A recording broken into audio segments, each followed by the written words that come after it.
Hey, what's up, DIY Nation? It's Chris. Welcome to the channel. Today we are not doing anything that's construction related. Today we are going to be working on my car. I'm having issues with the suspension, and I wanted to change that, and I wanted to share it with you guys, just in case if you ever try to do this in your car. It's pretty much the same thing on mostly all vehicles. All is going to change is just the parts are going to be a little bit different, but for the most part, the removing, it's going to be pretty much the same thing on all type of vehicles. So this can apply to whatever vehicle you have. It doesn't have to be one like mine. I'm having issues with the bearings, so I'm changing out the whole spindle. I didn't want to get one part and then have another issue later on with something else, so I'm just replacing the whole thing. I'm also having issues with the front lower control arms. The bushings are already messed up. They're broken. I already checked that, so that's how I know that's the issue. So if you haven't done any of that, get under your car, inspect it before you do anything. That way you don't have to purchase anything that you don't need. Before we remove the tires and before we lift up the car, make sure that you have your emergency brake on. Make sure you loosen up the bolts on the tires first, okay? So do that first. I'm gonna show you how I do it, and then the rest is gonna be pretty simple.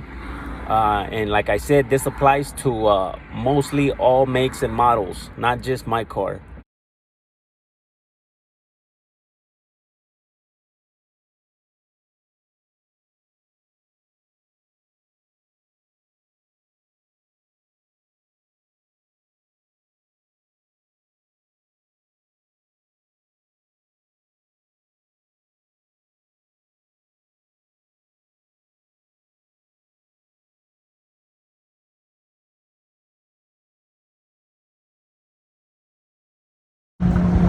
So I want to apologize for the noise in the background. I live next to the highway, the freeway, so it's kind of noisy.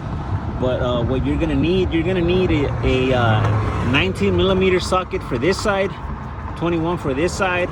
If you don't have the 19 for this side, use a 3/4. It fits. So the ABS right here sensor, you're gonna need to remove that.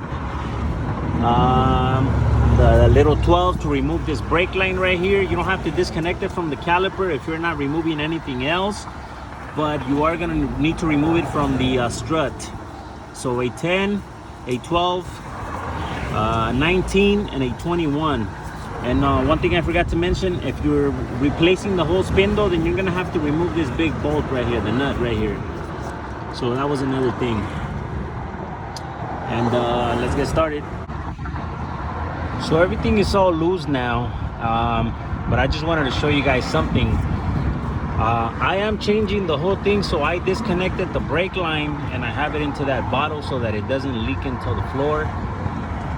But I'm just gonna go through what I just did right here. So I removed the nut right here on this one and on this one, which holds the spindle to the strut, and also in the bottom right here, it's an 18 millimeter bolt.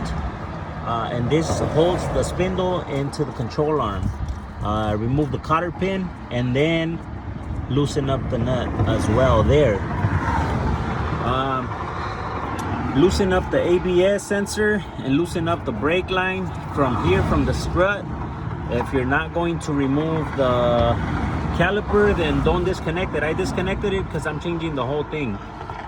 And that's pretty much it, and just repeat the same process on the other side. And then I'm also going to remove the lower front control arm, so I'll show you guys that after. But I'm going to take this off first, and then I'll come back to you guys and show you the rest. So just remove the bolts, and that's that. It's already loose. I just got to release the pressure and then just take it out. So that's that. The spindle with the disc brake and the caliper is off. So I'm gonna recommend you guys that before you take off these bolts, make sure you remove this bottom one first so that it's easier on you.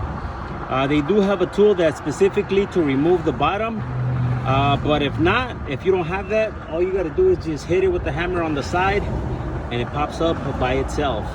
That way you don't break the lower tie rod, because if you pray on it or if you put the pry bar, there's a chance that you might mess it up. So just hit it a few times kind of hard with the hammer on the side, and it pops up automatically. So now for the control arm, all it's gonna be is just basically 2 bolts, and it comes off, which is the one right here and this one right here. And I'm sure it's gonna be the same bolt. It's only on the bottom, so it's probably gonna be a 19 or the 21. So here's the solution for this. I have a ratchet here, but I need more leverage. So I'm using the same thing from the jack to loosen it up. And it's a lot easier having leverage, because if not, then it's kind of hard, and it'll be harder on yourself. All right, guys, well, both bolts are off. If you do not have a 19mm socket, deep socket, or the small one, use a 3/4. It'll fit perfectly. So that's that, and just pull it out. And I don't know if you can see, but that crack right there, and also on the bottom right there, I think that was what's all that noise that I was hearing under. And to put it back, boy, it's just the same process. Put the control arm first, and then you put the spindle. Now, I wanted to tell you guys something. If you do not have the tools to press in the bushings, there's 2 things you can do. One of them, you can rent the tool from AutoZone. They'll charge you about $200, because that's what it's worth, the tool itself. It's a whole kit. Once you're done using it, they give you your money back, so it's pretty much free. All you're doing is giving a deposit, and they give you your money back when you return the stuff. Now, the second thing you can do is going to cost you. This one does not cost you anything if you rent it.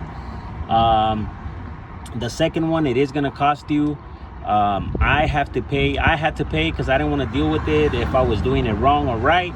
So I just went ahead and took them to the shop. I already have them, and I paid $15 to get them pressed in. And those are it. Those are the 2 things that I can tell you guys.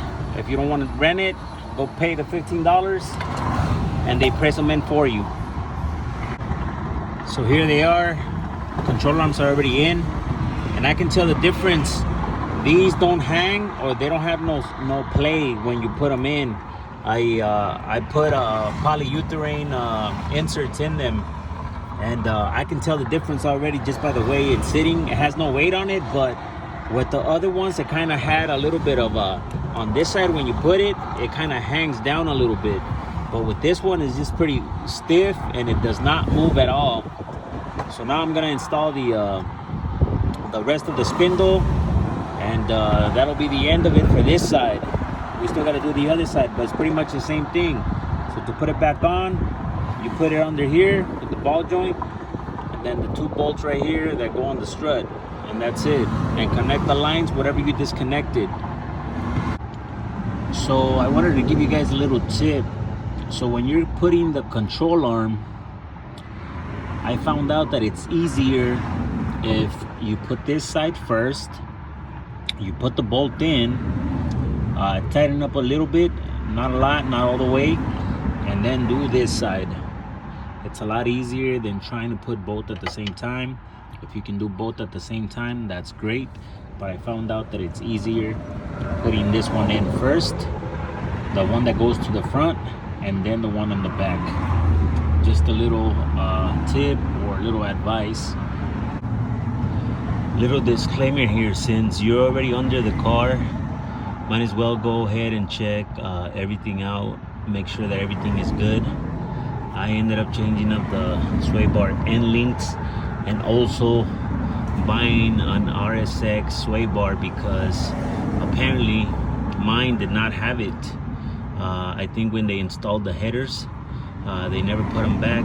Either they didn't know how, or they couldn't figure out that they go, if you're under the car, they go under the headers. So I don't know what they did, but since you're under the car, go ahead and just check out everything, make sure everything's good. And these are pretty easy to put on. There's no wrong or right way to put them on. Whatever side you put them in, they'll go in on the bottom or the top. So it's pretty easy. Just loosen up the bolts on this side, nut on this side, and you're set to go. So everything is back on. I tightened everything up, double checked everything. I suggest you do the same. The only thing I need to do is bleed the brakes, and that's about it. But before I do that, I think I gotta do the other side first. That way I can bleed both of them at the same time. So that's it. So it wasn't hard. Anybody can do this. I'm not gonna record the other side. I'm sure you guys can figure it out. It'll be the same thing. Whether if you're doing the control arm, it's just 2 bolts. But you still got to remove this right here, the spindle. Like I said before, I had to remove everything because I put everything new, so I had to remove the brake line too. So you don't have to, you can just leave it on, just remove it from here, but you do have to remove the ABS sensor and the bolts right here and the bottom one. That's it. I hope you guys enjoy the video. I hope the video helped you out. If you're new to the channel, consider subscribing. I do have more content I'm gonna be doing.